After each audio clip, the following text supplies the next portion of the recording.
नमस्कार दोस्तों, wifi academy point के इस ऑनलाइन प्लेटफॉर्म पर मैं असलम खान आप सभी का फिर से इस वीडियो में स्वागत करता हूं। बच्चों, इसके पहले वाले वीडियो में जैसा कि मैंने आपको इसके पहले वाले वीडियो में बताया था कि इस बार माध्यमिक शिक्षा आयोग शासन के आदेश के अनुसार कोविड-19 को ध्यान में रखते हुए आपकी कटौती की आपके पाठ्यक्रम में कुल मिलाकर 30% बच्चों 30% की कटौती कोविड-19 को ध्यान में रखते हुए कर दिया गया था। इसके बारे में पूरा विस्तार से चर्चा मैंने पिछले वीडियो में बनाया था, आपको बताया था। अगर आप मेरा पहला वीडियो नहीं देखे हैं तो प्लीज आप मेरे प्ले लिस्ट में जाइए और पहला वीडियो देखकर आप अपने सिलेबस और पाठ्यक्रम को समझ लीजिए। आज हम लोग उसी कड़ी को आगे प्रारंभ करते हुए अपने पाठ्यक्रम की शुरुआत आज हम लोग करेंगे, जिसमें हम लोग पहले यूनिट की बात करें, जहां से हम आपको पिछले वीडियो में बताया था कि पहले यूनिट से कुल मिलाकर बच्चों 20 नंबर के जो सवाल आपके पूछे जाएंगे उसकी शुरुआत हम लोग आज करेंगे। उसमें सबसे पहले हम लोग आपको यूनिट फर्स्ट में आपको बताए थे, सबसे पहले आज हम समझेंगे कि साझेदारी से क्या है, मीनिंग ऑफ पार्टनरशिप। साझेदारी से आप क्या समझते हैं बच्चों? साझेदारी के संबंध में साझेदारी अधिनियम, जिसको हम लोग बोलते हैं पार्टनरशिप एक्ट, पार्टनरशिप एक्ट, ये 1932 की धारा 4 के अंतर्गत ये बताया गया है, जब 2 या 2 से अधिक व्यक्ति आपस में मिलजुल कर किसी निश्चित उद्देश्य के आधार पर किसी कंपनी किसी साझेदारी अधिनियम के अंतर्गत मिलजुल कर काम करने के लिए सहमत होते हैं तो उनका समूह ही साझेदारी कहलाता है बच्चों। और उसमें जो काम करने वाले व्यक्ति होते हैं, वह साझेदार कहलाते हैं बच्चों। 2 या 2 से अधिक व्यक्ति आपस में मिलजुल कर किसी साझेदारी अधिनियम के अंतर्गत काम करने के लिए सहमत होते हैं तो हमारी साझेदारी कहलाती है। लाभ प्राप्त करने के उद्देश्य से साझेदारी करते हैं, और उसमें जो काम करने वाले जो व्यक्ति होते हैं बच्चों, उसको हम लोग साझेदार, जिसको हम लोग बोलते हैं पार्टनर के नाम से हम लोग उसको जानते हैं, साझेदार के नाम से हम लोग उसको जानते हैं। बच्चों, साझेदारी में अगर हम लोग बात करेंगे, कोई न कोई निश्चित उद्देश्य होगा, जो उद्देश्य के आधार पर आपस में मिलजुल कर वो काम करेंगे। ये आपका साझेदारी अधिनियम 1932 की धारा 4 में बताया गया है, जब 2 या 2 से अधिक व्यक्ति आपस में मिलजुल कर किसी लाभ प्राप्त करने के उद्देश्य से काम करते हैं तो उनका समूह साझेदारी कहलाता है। और इसमें काम करने वाले जितने भी सदस्य होते हैं उन सदस्यों को हम लोग साझेदार के नाम से या पार्टनर के नाम से बच्चों जानते हैं। इसके बाद हम लोग बात करेंगे बच्चों साझेदारी की विशेषता। Characteristics of partnership. एक साझेदारी में कौन कौन सी बातें होनी चाहिए, उसमें क्या क्या लक्षण होने चाहिए, क्या क्या विशेषताएं होनी चाहिए, इसको हम लोग समझेंगे यहाँ पर साझेदारी। अगर बात करेंगे बच्चों साझेदारी की, जो सबसे पहली बड़ी विशेषता होती है बच्चों, यहाँ पर कम से कम 2 व्यक्ति। साझेदारी की सबसे बड़ी विशेषता होती है बच्चों कम से कम 2 व्यक्ति का होना, क्योंकि एक व्यक्ति साझेदारी नहीं कर सकता। एक व्यक्ति में आपको कक्षा 11 बताया गया होगा, अगर एक व्यक्ति कोई व्यापार करता है तो उसको बच्चों हम लोग सोल ट्रेड, जिसको हम लोग एकांकी व्यापार के नाम से बच्चों जानते हैं। तो साझेदारी की सबसे पहली विशेषता है बच्चों कम से कम 2 व्यक्ति। कभी कभी बच्चों यहाँ से मल्टीपल चॉइस में क्वेश्चन पूछा जाता है कि साझेदारी में न्यूनतम कितने व्यक्ति होते हैं, तो बच्चों साझेदारी में न्यूनतम 2 होते हैं। अगर अधिकतम की बात करें तो सामान अगर साझेदारी होगी तो बच्चों वहां पर अधिकतम आपको 20 व्यक्ति मिलेंगे। सामान्य साझेदारी होगी तो अधिकतम वहां बच्चों 20 मिलेंगे। अगर यही बैंकिंग साझेदारी है, अगर कोई बैंकिंग साझेदारी रहेगा तो बच्चों वहां पर बात करेंगे न्यूनतम 2 होंगे और अधिकतम बच्चों वहां पे होंगे 10। ध्यान रखिए, बहुत ही इंपॉर्टेंट पॉइंट बच्चों। सामान्य साझेदारी की बात करेंगे मिनिमम 2 और मैक्सिमम बच्चों कितने होंगे 20। परंतु अगर कोई बैंकिंग साझेदारी है तो बच्चों वहां पर न्यूनतम 2 और अधिकतम 10 होते हैं बच्चों। इसके बाद हम लोग बात करेंगे साझेदारी की जो अगली विशेषता होती है वह यह है कि साझेदारी में जो व्यापार कर रहे व्यक्ति उनका उद्देश्य लाभ कमाना होना चाहिए। साझेदारी की दूसरी सबसे बड़ी जो विशेषता होती है, साझेदारी में लाभ कमाने के उद्देश्य से तो साझेदार आपस में मिलजुल कर काम करते हैं। ये साझेदारी की दूसरी सबसे बड़ी विशेषता बच्चों। तीसरी विशेषता की बात करें तो जितने भी साझेदारी फर्म होती है, उन सभी साझेदारी फर्म में जितने भी काम करने वाले साझेदार होते हैं, उन साझेदारों के बीच में बच्चों अनुबंध का होना बहुत जरूरी है। साझेदारी में अनुबंध का होना जरूरी है। इसके अभाव में इन द केस ऑफ अगर किसी प्रकार कोई विवाद स्थिति होती है तो विवाद की स्थिति में बच्चों यह अनुबंध आपको अधिक कारगर साबित होता है।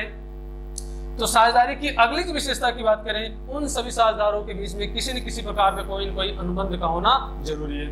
साझेदारी की बच्चों अगर हम लोग अगली विशेषता की बात करें तो साझेदारी फर्म में जो काम करने वाले साझेदार होते हैं वह अपने फर्म के लिए बच्चों ओनर भी होते हैं, जिसको हम लोग बोलते हैं स्वामी, ओनर भी होते हैं और साथ साथ बच्चे एजेंट भी होते हैं।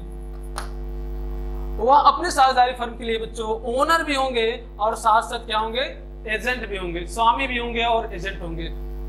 तो ये कुछ बातें थी साझेदारी फर्म से संबंधित, जो साझेदारी के अंदर कौन कौन सी विशेषताएं होती हैं। इसके बाद बच्चों हम लोग बात करेंगे बच्चों, वो हमारा है साझेदारी संलेख। इसके बाद हम लोग बात करेंगे साझेदारी संलेख, जिसको हम लोग बोलते हैं इंग्लिश में पार्टनरशिप डीड।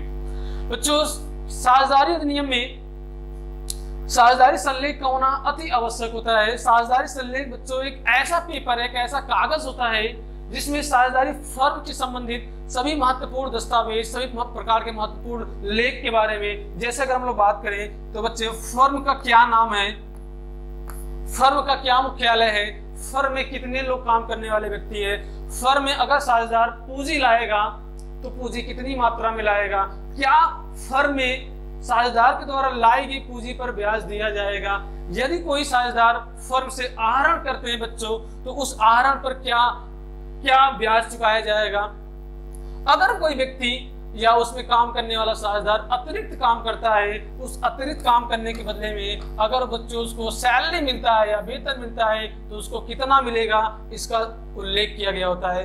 अगर किसी प्रकार का कंपनी में विवाद हो जाता है तो विवाद की दिशा में बच्चों, विवाद की दिशा में ये एक प्रकार से साक्ष्य के रूप में, सबूत के रूप में, गवाह के रूप में काम करता है। विवाद की स्थिति में इसे हम साक्ष्य के रूप में कोर्ट के सामने, जज के सामने पेश कर सकते हैं। जज इस संलेख के आधार पर अपना निर्णय आसानी से सुना सकता है। इसके बाद बात करेंगे बच्चों साझेदारी संलेख के अंतर्गत, साझेदारी संलेख में अगर किसी प्रकार का विघटन होता है या बिखराव होता है या साझेदारी फर्म भंग होता है तो ऐसी स्थिति में बच्चों, ऐसी स्थिति में गार्नर वर्सेस मरे, मैं आपको आगे पढ़ाऊंगा गार्नर वर्सेस मरे कि संबंध में क्या नियम लागू होता है बच्चे।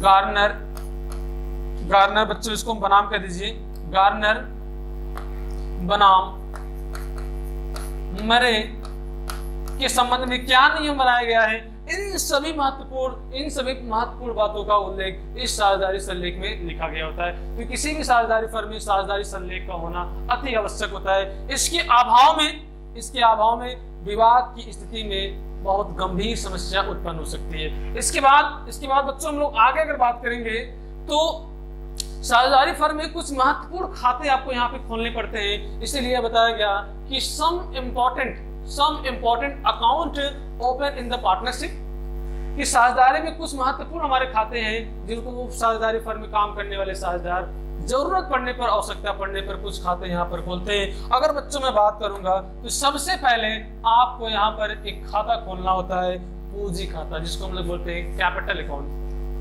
बच्चों यहाँ पर पूंजी का मतलब होता है कि साझेदारी में काम करने वाला साझेदार एक निश्चित मात्रा में साझेदारी संलेख के अनुसार जो भी पूंजी ला रहा है उसको समझने के लिए, उसको करने के लिए हम लोग यहाँ एक अलग से एक खाता तैयार करते हैं जिसको हम लोग पूंजी खाता के नाम से जानते हैं। बच्चों कभी कभी ऐसा होता है कि यहाँ पर पूंजी खाते में दो पूंजी खाता खोल दिया जाता है जिसको हम लोग बोलते हैं चल और अचल। जब पूंजी में किसी प्रकार का कोई परिवर्तन नहीं करना होता है, जहां पर पूंजी को हम लोग अस्थायी रखना चाहते हैं, उसमें किसी प्रकार का कोई लाभ, किसी प्रकार का कोई हानि, आहरण पर ब्याज, वेतन इत्यादि जो आपके व्यय होते हैं या इत्यादि जो लाभ और हानि होते हैं उनको नहीं लिखा जाता है तो उसको हम बोलेंगे हमारा अचल। तो हमारा क्या रहेगा बच्चों, फिक्स कैपिटल उसको बोलेंगे। इसको हम लोग बोलेंगे यहाँ पर बच्चों फिक्स कैपिटल। और कभी कभी ऐसा होता है बच्चों कि यहाँ पर एक और अलग से खाता खोलना पड़ जाता है जिसको हम लोग चालू खाते के नाम से जानते हैं, करंट अकाउंट, जिसमें व्यापार से होने वाले लाभ अथवा हानि, साझेदारों को दिए जाने वाले वेतन, आहरण पर ब्याज, पूंजी पर ब्याज, इन सभी चीजों को यहाँ पर अलग से हम लोग बच्चों यहाँ पर खाता तैयार करते हैं। एक अलग से बच्चों हम लोग यहाँ खाता तैयार करते हैं जिसे हम लोग चालू खाता के नाम से बच्चों जानते हैं, जिसको हम लोग बोलते हैं करंट अकाउंट के नाम से हम लोग खोलते हैं। बच्चों इसके बाद हम लोग आगे बात करेंगे। यहाँ पर अगला जो आपको खाता खोलना होगा वह लोन अकाउंट। अगर कोई साझेदारी फर्म में वो पूंजी तो दे रहा है, साथ ही साथ आवश्यकता पड़ने साझेदारी फर्म को आवश्यकता पड़ने पर अगर वह किसी प्रकार का कोई ऋण देता है तो उस साझेदार के द्वारा फर्म में जो भी ऋण दिया जा रहा है उस ऋण का यहाँ पर लेखा इस आपको लोन अकाउंट में करना होगा। इस लोन अकाउंट में उस ऋण पर चुकाए जाने वाले ब्याज इत्यादि का लेखा बच्चों आपको यहाँ पर इस लोन अकाउंट में आपको करना होगा। एक बच्चों हम लोग बात करेंगे और एक खाता हमारा और होता है, तो उसको हम लोग बोलते हैं आहरण। आहरण का मतलब होता है बच्चा कि एक साझेदार अपने निजी व्ययों के लिए, अपने निजी खर्चों के लिए अपने फर्म से जो भी पैसा या जो भी वस्तु निकालता है वो उसका आहरण कहलाता है, जिसको हम लोग ड्रॉविंग के नाम से बच्चों जानते हैं। वहां पर आपको एक अलग से खाता तैयार करना होगा कि नया साझेदार कितना पैसा वो आहरण के रूप में निकालता है, आहरण पर कितना ब्याज चुकाया जाता है। बच्चों अगर बात करें, आहरण पर ब्याज देना फर्म का कोई गर्भित अधिकार नहीं है, परंतु सभी साझेदारों उनके आपसी समझौते के आधार पर जो भी लोग पैसा निकालते हैं, जो भी प्रत्येक साझेदार या कोई एक साझेदार जो भी फर्म से पैसा निकालता है तो आहरण का लेखा यहाँ पे किया जाएगा और साथ साथ उस आहरण पर कितनी मात्रा में ब्याज चुकाई जा रही है इसको भी यहाँ पे आपको लिखना होगा। बच्चों कभी कभी ये चार तो खाता खोलना ही खोलना पड़ता है, कभी कभी एक खाता आपको और भी खोलना पड़ सकता है, उसको हम लोग बोलते हैं बच्चों ब्याज का खाता। क्या बोलते हैं बच्चों? ब्याज का खाता, जिसको हम लोग बच्चों यहाँ पे इंटरेस्ट